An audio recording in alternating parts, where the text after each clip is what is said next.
Hi, this is Chris from Total Parts Plus, and today we have a 2021 MG HS Core, stock reference number 5099. The shape runs from the 8th month 2019 and is the current shape. It has a 1.5 litre 4-cylinder turbo petrol engine backed by an automatic front-wheel drive transmission.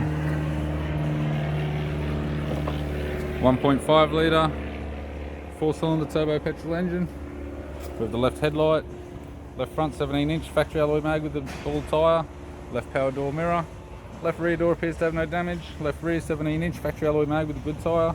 Left tail light, left tailgate garnish, right tailgate garnish, right hand tail light, right rear 17-inch factory alloy mag with a good tyre. Right rear door appears to have no damage.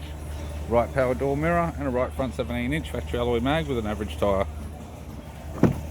We have the driver's side door trim, power window master switch. This vehicle is fitted with black cloth interior, black leather center console lid, automatic console, automatic gear shifter, heated controls, factory touchscreen, display screen, interior mirror, courtesy lamp, sunglass holder type, left hand sun visor, right hand sun visor, instrument cluster, and a tidy 3-spoke vinyl steering wheel with cruise, audio and phone buttons. I'm Chris from Total Parts Plus, and I'd like to thank you for watching this video.